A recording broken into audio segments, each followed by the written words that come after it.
The blast shook the entire block. Windows shattered. Smoke billowed out of the small grocery store on the corner. People screamed and scattered, their voices mixing with the roar of fire. Mid the chaos, a ragged old man in a torn coat ran against the tide of fleeing bodies. "This way. Hold hands, move," he barked, his gravelly voice cutting through the panic. Eyes turned in disbelief. The homeless man they had dismissed just yesterday was now the one pulling children through smoke, breaking open doors, guiding terrified strangers. In that moment, his posture was no longer bent by years of hardship. It was the stance of a soldier. The bench creaked under his weight as James Walker shifted, pulling his frayed duffel bag closer to his side. The autumn sun had begun its slow descent, throwing long shadows across the park. The air carried the crisp scent of dying leaves. To most, it was a pleasant evening. Children laughed as they chased each other across the grass. Joggers passed with earbuds in. Couples strolled hand in hand. But for James, the park was not a retreat. It was his home, his refuge, and his prison. All at once, he ran a weathered hand through his gray hair, feeling the grit of days without a proper wash. His coat, once military green, had dulled to a lifeless brown, the seams unraveling. His boots were scuffed and split at the soles. They had carried him across deserts overseas, through firefights and ambushes, and now they carried him only from one corner of the city to another, seeking a place where he wouldn't be noticed, or worse, where he wouldn't be noticed until someone decided to move him along.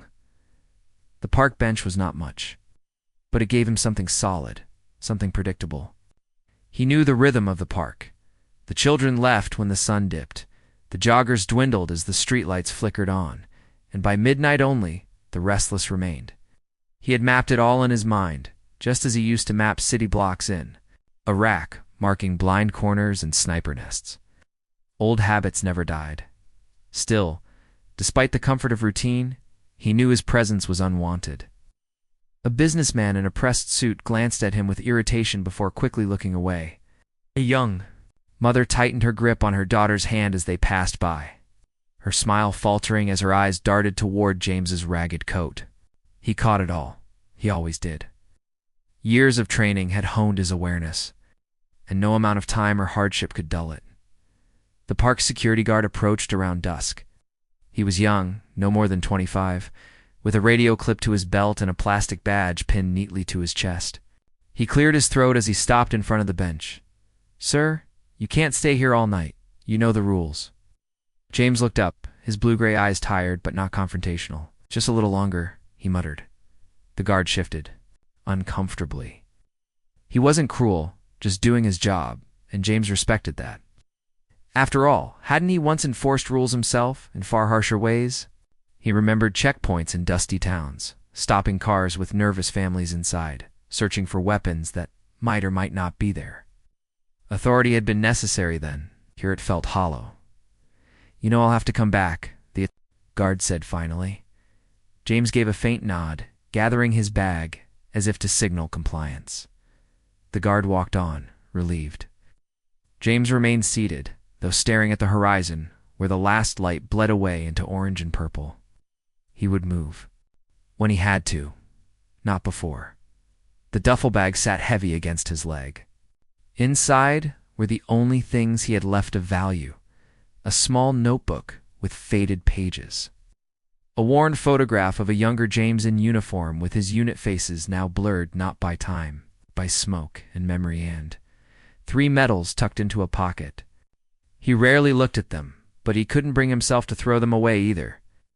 They were proof, however faint, that once upon a time his life had meant something, that he had stood for something larger than himself.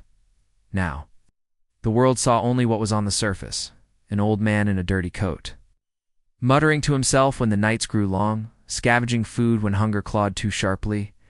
To strangers, he was a failure.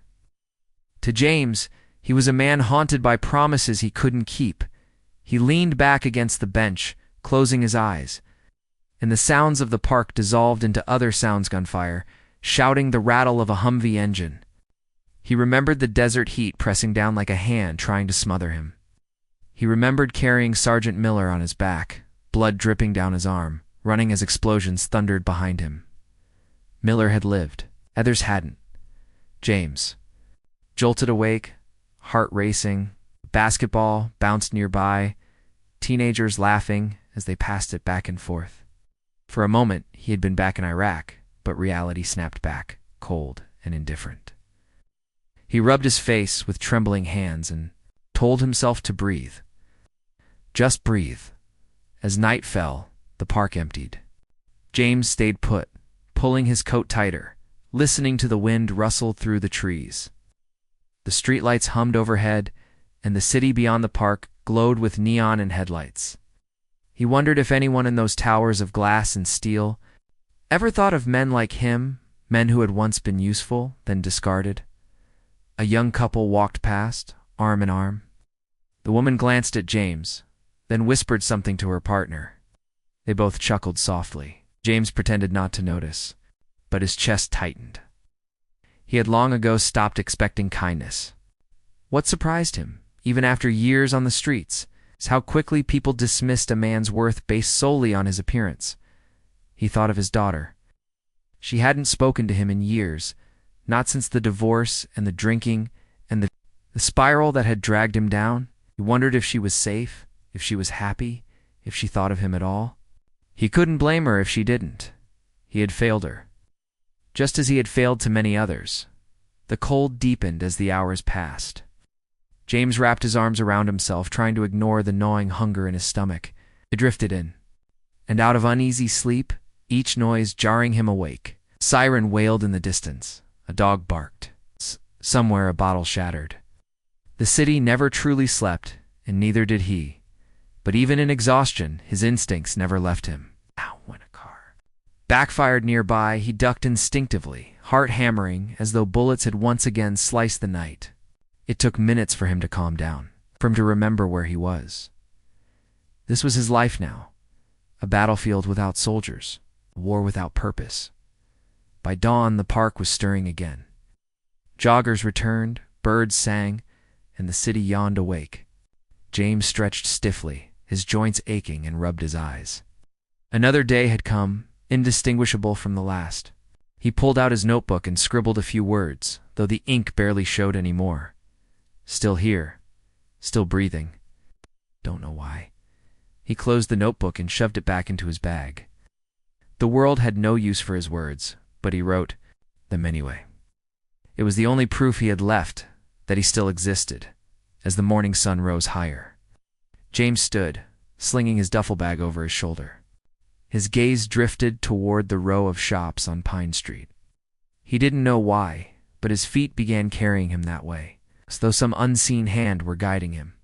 He didn't notice it yet, the faint hiss beneath the manhole.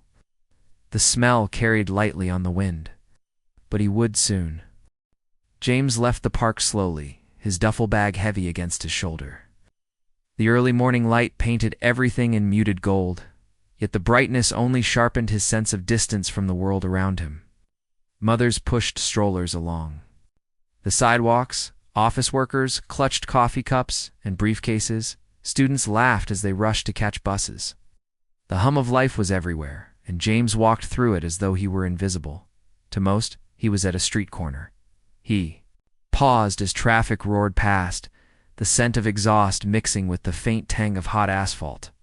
A man in a business suit glanced at him, wrinkled his nose, and turned away quickly, as though James's presence was an inconvenience, a blemish on the neat order of his morning commute. James lowered his gaze. He had grown used to such reactions, but they still cut like shards of glass pressed beneath the skin. He found a small diner on 8th Avenue that smelled of bacon and coffee. The windows were fogged, the neon sign flickering. James stood outside, watching as customers filled booths, clinking forks against plates, laughter rising in waves. He almost pushed the door open, almost stepped inside to ask if they needed a dishwasher, a busboy, anything. But he didn't. He had tried before. The moment they saw the ragged clothes, the beard, the weary eyes, they shook their heads. They didn't want to know about medals or service or sacrifice. They only saw what was in front of them, a man who no longer belonged. He turned away and kept walking.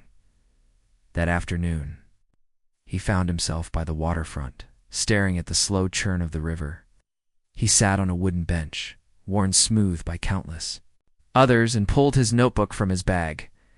The pages were thin, smudged with dirt and ink, but they carried fragments of hymn scraps of memory, half-finished thoughts, and names of people he could never forget. Corporal Diaz's last scene? Near Fallujah. Sergeant Miller lived. Carried him out myself. Private Henderson didn't make it. He traced the words with his finger, as though touching the paper might bring them back. They were ghosts, but writing them down anchored them, kept them from fading entirely. A group of teenagers passed nearby, skateboards rattling against the concrete. One of them sneered and called out, "Hey, old man, you writing your will?"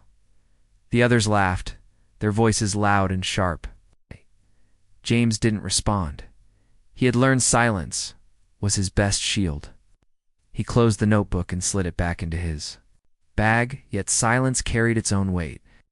It was the silence of long nights in the desert, of waiting for ambushes that never came, of lying awake while his brothers in arms breathed around him, each man pretending not to hear the tremor in the other's voice.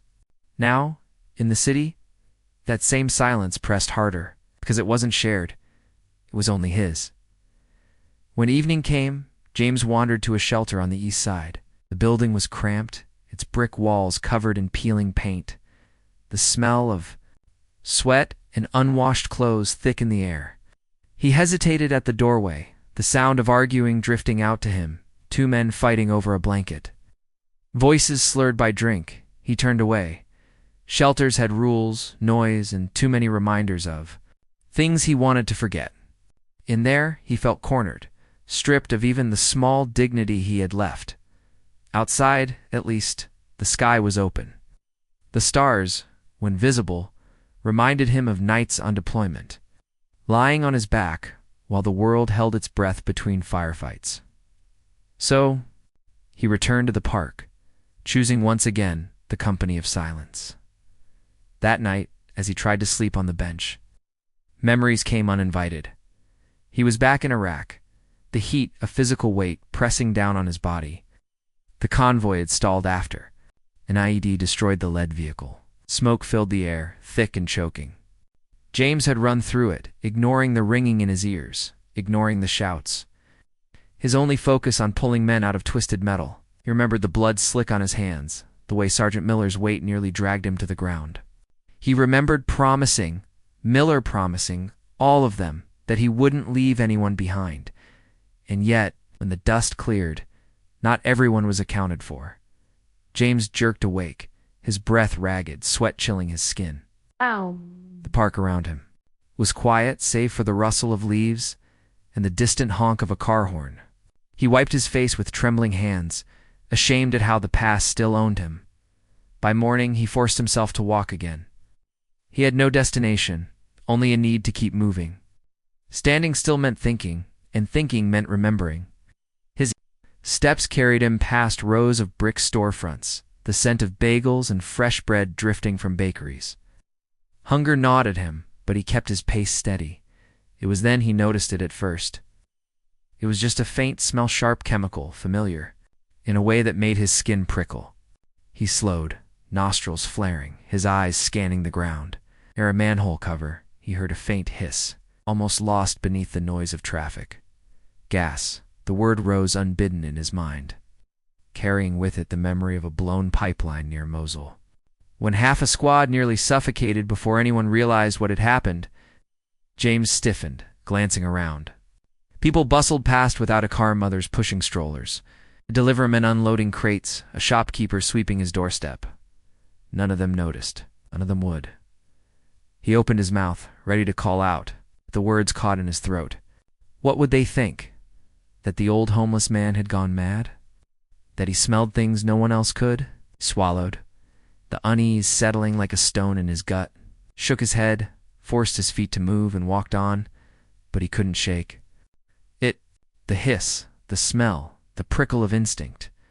All day it haunted him. That evening, James sat once more on his bench, staring into the distance. The world carried on as if nothing was wrong. Children played, people laughed, life moved forward. And James sat in silence, the weight of what he had noticed pressing down on him. Maybe he was imagining it. Maybe the years had finally made him paranoid. But deep down, he knew better. His instincts had saved lives before, and they screamed. At him now? Still, he said nothing. The morning sun rose pale and uncertain, casting a thin veil of light over Pine Street. James walked with his usual slow, steady gait, his duffel bag bumping against his hip. The sidewalks were already crowded with life, shopkeepers unlocking their doors, children tugging impatiently at their parents' hands, delivery trucks rumbling as workers unloaded crates. To everyone else, it was an ordinary day, but James's stomach clenched as the scent returned sharp, acrid, metallic. He stopped mid-step. His nostrils flared. His eyes darted toward the pavement, scanning with the instinct of a man who had once searched for roadside bombs in the desert. Near the corner, he saw it again, a faint shimmer in the air above a manhole cover. So slight it could have been heat distortion. He crouched, pretending to adjust his laces, and listened. Beneath the noise of the street, he caught at the hiss, faint but steady. Gas. He straightened, his heart quickening.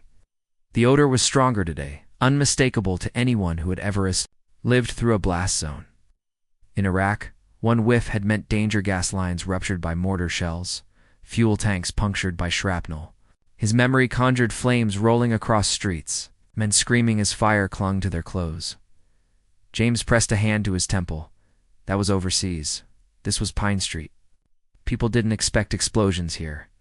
They expected coffee, groceries, laughter. He looked around.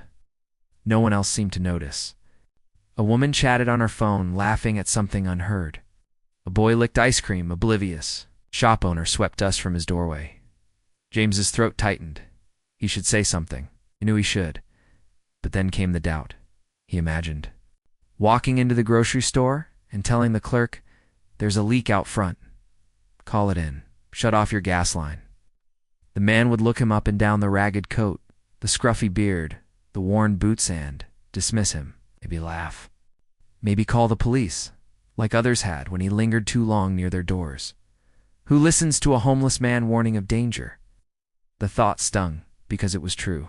He walked past the manhole, jaw clenched, each step feeling like betrayal. His instincts screamed at him to turn back, to act, but his pride, his shame, his fear of ridicule forced him forward. The day dragged on. James tried to distract himself by sitting in the park again, but the scent haunted his memory. He pulled out his notebook, scribbling words that meant nothing, trying to bleed off the anxiety. Hiss gas. Fire waiting for a spark. He scrawled it again and again until the letters blurred. His hands shook. He slammed the notebook shut. Memories. Surged Mosul, 2006. A gas pipeline had ruptured after an IED hit the convoy. James had smelled it first, shouted warnings, dragged men away. Seconds later, the desert sky lit up in a wall of fire. The explosion had killed 2 civilians, but without his warning, it could have been 10 more soldiers. He had saved lives. And now, here he was again, except this time he stayed silent. As afternoon waned, he returned to Pine Street. The smell was stronger, almost dizzying. He stopped outside the small grocery, staring at its glass door. Gas. Families picked up milk and bread. Clerks stocked shelves. A radio played faintly. Life, ordinary and unknowing, carried on. A delivery driver slammed his truck door and glanced at James. "Move along, buddy," he muttered, not unkindly, but dismissive. James stepped aside, his fists curling. Should I shout? Should I pound the door and drag them out? He stood frozen, heart hammering. He wanted to scream at them, shake them until they smelled what he smelled. But he didn't. His voice, once enough to command men under fire, now felt small, laughable, like a stray dog's bark lost in the city's roar. And so, once again, he walked away. That night, sleep was impossible. James tossed on the park bench, his mind circling the same images. Fire ripping through Pine Street. Children screaming, bodies dragged from rubble. He muttered aloud, his voice cracked. They won't listen. They never listen. He pressed his palms to his face, shaking. He hated himself for the fear, the cowardice. He had been a Marine, a man of action, yet now he let pride and shame muzzle him. What kind of soldier ignores the sound of a ticking bomb? His chest ached. He clutched at his duffel bag, whispering. The old promise, never leave anyone behind. But the words rang hollow in the empty park. Morning came too soon. James's eyes burned from lack of sleep as he trudged back toward Pine Street. The hiss was louder. Now he was sure of it. Smell hung heavy, impossible to ignore. He saw children walking to school, parents chatting on the sidewalk, a bus pulling to a stop nearby. Each person, each smile, each casual step, they were all walking across the same battlefield, only they didn't know it. He did, and he did nothing. He lingered near the corner, torn apart inside. His instincts told him the moment was coming. He could almost feel the tension building beneath the ground, the invisible cloud spreading, waiting for the smallest flame. At noon, the grocery's back door swung open.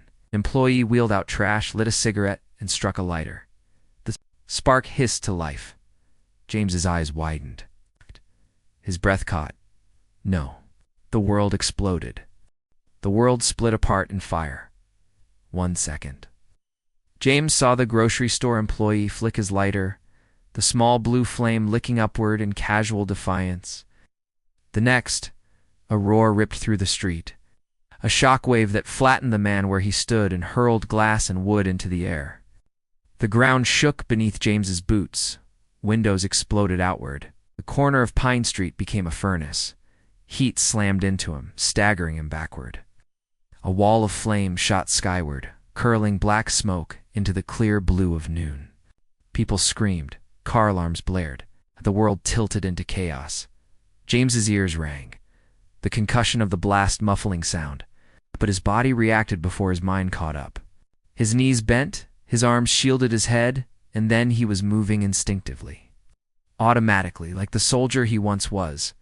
Shards of glass rained down as James sprinted forward, away from safety and into the inferno. Flames licked at broken beams, the grocery's front windows now nothing but jagged teeth. A woman stumbled out, blood streaking her face, clutching a child who wailed in terror. James caught her before she fell, lifting the boy into his arms. "Come. On this way," he shouted, his voice hoarse but commanding. He pointed toward a side alley, narrow and sheltered from the worst of the flames. The woman nodded, eyes wide, and staggered in that direction. James shoved the child into her arms. "Keep moving. Don't look back." Smoke curled thick and black, filling the street with choking fumes. James ripped off his coat and pressed it against his mouth as he plunged inside the ruined grocery. The ceiling sagged, beams crackling. Overhead, heat scorched his skin. He could barely see, but the cries of trapped people guided him deeper. "Help. Somebody help us." 2 clerks huddled behind a counter, coughing violently. James vaulted over the debris, grabbed them each by the arm, and dragged them toward the door. One tripped, his foot tangled in fallen shelving. Without hesitation, James bent, pulled a piece of twisted metal aside, and hauled the young man up. "Stay low. Crawl if you have to," he barked, forcing them toward the exit. When they burst into the open, clerks collapsed onto the pavement, gasping for clean air. James didn't stop. He turned back into the fire. In the street, chaos reigned. A man staggered blindly, his clothes smoldering. James tackled him to the ground, beating out the flames with his bare hands, ignoring the pain that tore through his palms. He yanked the man to his feet and shoved him toward the growing crowd that had gathered at the block's edge. "Keep moving. Get back. Get away from the building." His voice cut through the panic, steadier than the sirens that began to wail in the distance. For years, no one had listened to James Walker. Now, in the middle of smoke and screams, strangers obeyed his every word. Another explosion, smaller but still vicious, erupted from a side window, blowing debris across the street. People shrieked and ducked. James dropped flat, the concussion slamming against his back. When he lifted his head, he saw a family pounding on an upstairs window. trapped by fire climbing the stairwell.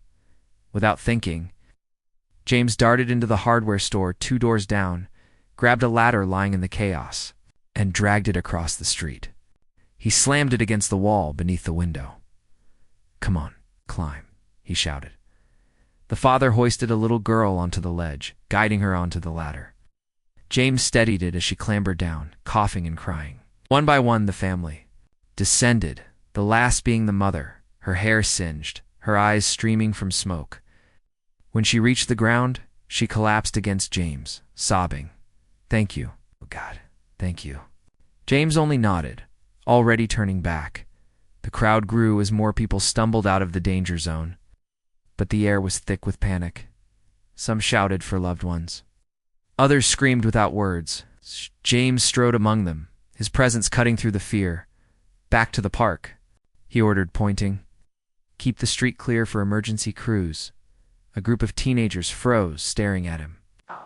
James barked again. "Move." They scattered, dragging others with them. He guided the injured into the park's grass, arranging them in rows the way medics had once trained him. He tore strips from his ruined coat to bind wounds, pressed his hands against bleeding cuts, lifted heads to open airways. His body ached, his lungs burned, but his focus never wavered. The sirens grew louder, flashing lights painting the smoke in red and blue. Firefighters leapt from their trucks, uncoiling hoses, shouting orders. One paused when he saw James, his hands blackened, his shirt singed, still pulling people from debris. "Sir, you need to get back." The firefighter yelled. James shook his head. Not done yet. And before the man could stop him, James disappeared again into the haze inside. The grocery ceiling groaned, threatening collapse. James crawled under a fallen beam, his body scraping against shards of glass. A faint cry reached him from the storage room. He forced the door open and found an older man pinned beneath a shelf. James strained, muscles trembling, until the shelf shifted enough for the man to crawl free. "Go," James commanded, dragging him toward the exit. They emerged just as the ceiling gave way in a roar of sparks and flame. The man collapsed outside, clutching James's hand, whispering, "You saved me." James pulled free gently. "Save yourself. Get clear." By the time the fire crews took control, James had carried or guided more than 24 people to safety. His hands were shredded, his face smeared with ash, his hair singed at the edges. He stood in the street, chest heaving, eyes blazing not with fear, but with the focus of a man who had found his purpose again. For years he had been invisible. Now, in the chaos, he was impossible to ignore. The fire still smoldered when the last of the survivors were carried into ambulances. Water pooled in the gutters, mixing with ash and shards of glass. The once busy corner of Pine Street looked like a war zone. Windows blown out, walls charred black, debris scattered across the sidewalk. The sharp tang of smoke clung to everything. Burning the lungs of those who lingered too close, James sat on the curb, his chest rising and falling in heavy, uneven breaths. His hands were torn, streaked with blood and soot, his nails cracked. His coat was gone, left somewhere in the inferno. His shirt was burned at the sleeves, clinging damply to his sweat-streaked skin. He felt every ache of his 60 years. Every mile of battlefield roads he had ever marched. Every sleepless night he had endured on park benches. But when he looked around, he saw faces, faces alive because of him. A little girl clutched a stuffed rabbit against her chest, peeking at him from the safety of her mother's arms. The mother met his eyes, tears streaking down her soot-covered cheeks, and mouthed the words, "Thank you." An older man, his leg bandaged hastily with cloth, raised a trembling hand in salute before being loaded onto a stretcher. Others stared, some in silence, some whispering to each other, all with the same look of stunned recognition. Just yesterday, he had been the ghost they passed without seeing. Today, he was the center of every gaze. Firefighters worked around him, spraying the last of the embers, their boots splashing through water. One of them, a captain with gray streaks in his hair, approached and crouched beside James. "You pulled a hell of a lot of people out of there," the man said, his tone equal parts astonished and respectful. James shook his head slowly. I just did what anyone would have. The captain's eyes narrowed. No, not anyone. Most people ran away. You ran in. He extended a hand. James hesitated, then shook it, the grip firm despite the pain in his palms. Name's Captain Harris. We'll get you looked at. I'm fine, James muttered. It wasn't true. His body screamed in protest, but he wasn't ready to lie down. Not yet. The crowd had swelled at the edges of the block, held back by police tape. Phones flashed, recording, photographing. Reporters arrived, microphones in hand, shouting questions. Sir, can we get your name? Were you with the fire department? Are you aware you've saved more than 24 lives? James blinked in the sudden storm of attention. He pulled back, overwhelmed, his instinct to retreat into shadows. He had spent years trying to disappear. And now the world insisted on dragging him into the light. A young journalist stepped forward, her eyes not mocking or skeptical, but intent, searching. She held out her recorder. Sir, people are calling. You a hero? Do you see yourself that way? James let out a breath, rough and uneven. A hero. He looked down at his shredded hands, remembering the promises he had failed, the men he had lost overseas. No, I'm just someone who knew what to do. That's all. The journalist tilted her head, but she didn't press. She only nodded, perhaps sensing there was more beneath the surface than he would ever say aloud.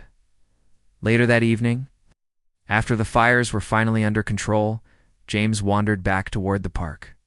His steps were heavy, his vision blurred by exhaustion. The flashing lights of ambulances receded behind him, replaced by the familiar dim glow of street lamps when he reached the bench. The same bench where security had shooed him away just the day before he found it occupied, not by strangers, but by people waiting for him. A woman and her child approached first, the girl clutching a blanket too big for her small frame. We wanted to thank you, the mother said softly. She set a paper bag at his feet. Inside, James saw sandwiches, bottled water, a first aid kit. He opened his mouth, unsure what to say, but the little girl stepped forward, placing the stuffed rabbit in his lap. He's yours now, for keeping me safe. James swallowed hard, his throat tight. He placed the toy gently on the bench beside him. Thank you, he whispered. Word spread quickly. By the next morning, newspapers and local television stations carried the headline, Homeless Veteran Saves Dozens in Gas Explosion. The photograph was stark James, emerging from the smoke, carrying a child in his arms, his face blackened. With soot, his eyes steady and unflinching, the image struck a chord. People who had never once noticed him now recognized him as the man in the picture. The man who had run toward danger when others fled. At the park, strangers approached him throughout the day.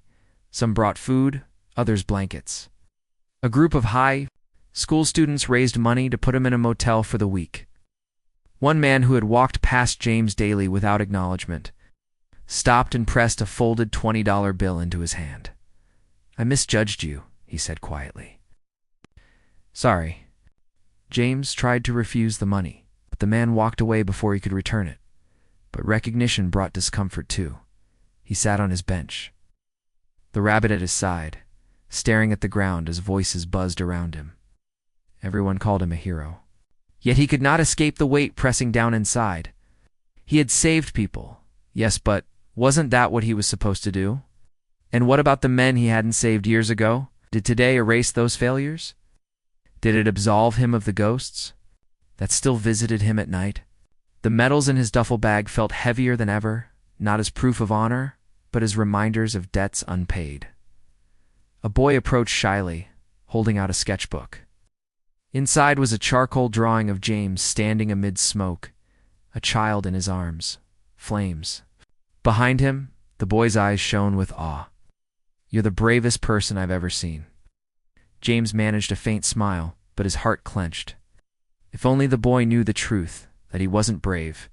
He was simply a man haunted by promises, acting because silence had nearly killed him once before. That night, the park no longer felt like exile. People stopped by, leaving food, blankets, candles, and jars. A local veterans group sought him out, offering him a place to stay, but James hesitated, wasn't sure if he belonged anywhere anymore.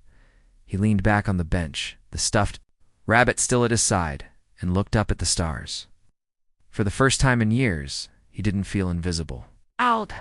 But visibility brought its own burden, the burden of expectation, of being seen not as a broken man but as something larger, and he wasn't sure if he was ready. The park was quieter than usual that evening. The air was still, as if the city itself was holding its breath after the chaos of the last few days. The burnt smell of Pine Street still lingered faintly on the wind, drifting like a ghost across the blocks. But here, beneath the old elm tree and its scattering of leaves, James Walker sat on his familiar bench. The one place that had always belonged to him until now, except tonight, the bench no longer felt like exile.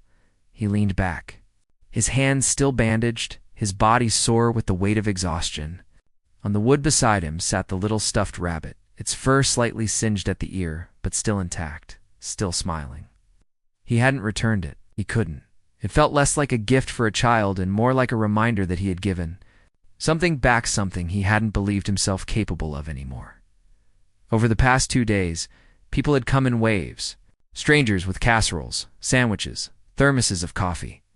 Veterans who recognized in him the old posture of a Marine. Journalists eager for another quote, another headline. Volunteers who asked gently if he wanted a bed at the shelter, a chance at a real home. For a man who had once been invisible, the sudden attention was dizzying. Gratitude came in handshakes and hugs, and tears shed openly by those who owed him their lives. But James never grew comfortable with the word they all used, hero. He turned the word over in his mind as the sky faded to dusk.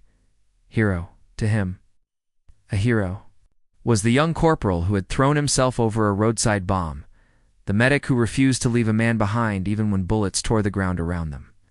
A hero was someone who hadn't failed, more than once, yet here. He was alive, and people insisted on giving him a title he didn't feel he deserved. Footsteps approached softly. He looked up to see Captain Harris, the firefighter who had spoken to him at the scene. Carrying 2 cups of coffee. Figured you might want this, Harris said, handing one over.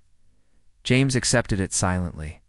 The warmth seeped through his bandages, comforting in a way that surprised him. You know, Harris continued, lowering himself onto the bench. In my line of work, we see all kinds of people in emergencies. Most freeze, some run, a few do what needs to be done. You didn't just do what needed to be done, you led. People lived because they trusted you. James stared into the coffee, watching steam curl upward. They only trusted me because they didn't have a choice. I just couldn't stand by. Harris studied him for a moment, then nodded. That's the thing, Walker. Most people do stand by, so it makes you different.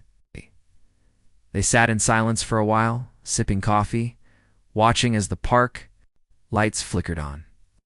For the first time in years, James felt something fragile stir inside him, something like acceptance. Later that night, a small group of high school students arrived, carrying a folded tarp and a sleeping bag. Their faces were awkward, uncertain, but determined. We raised some money for you, sir, one of them said, holding out an envelope.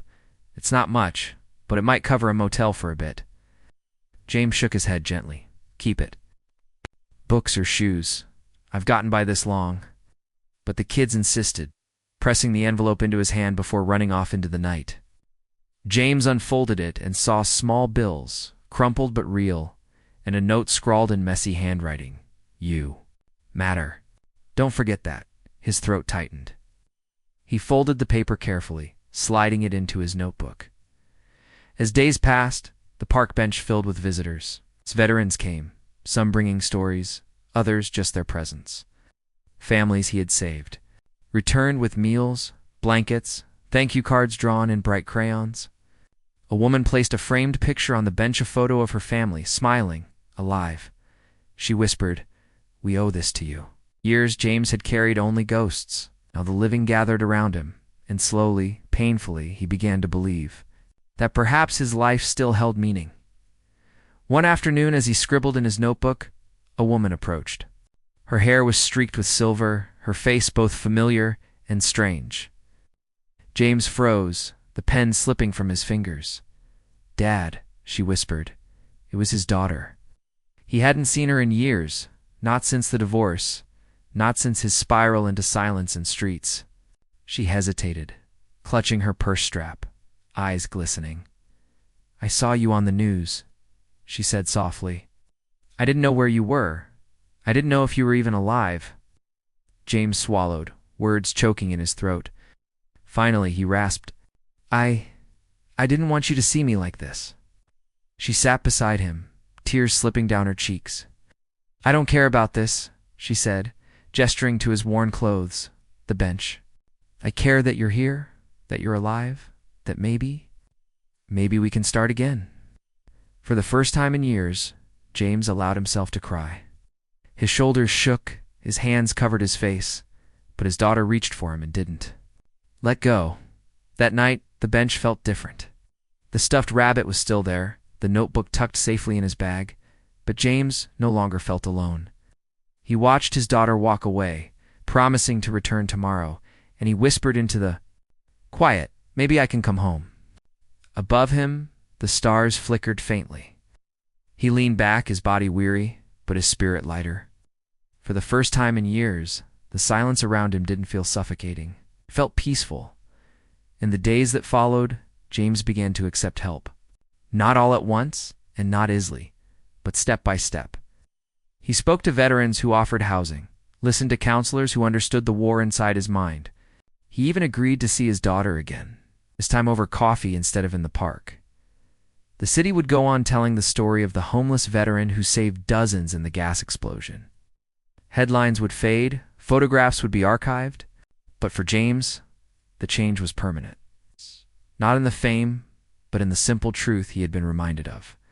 He still mattered. He had not been left behind. As twilight fell on the park, James sat on his bench one last time as the day cooled into night. A child ran past, laughing, and a jogger waved in greeting. People saw him now, not as a shadow, but as a man. He smiled faintly, gazing at the horizon. At least he whispered this time. No one was left behind. The bench was no longer a place of exile. It was a place of belonging. And James Walker, once invisible, had finally come home.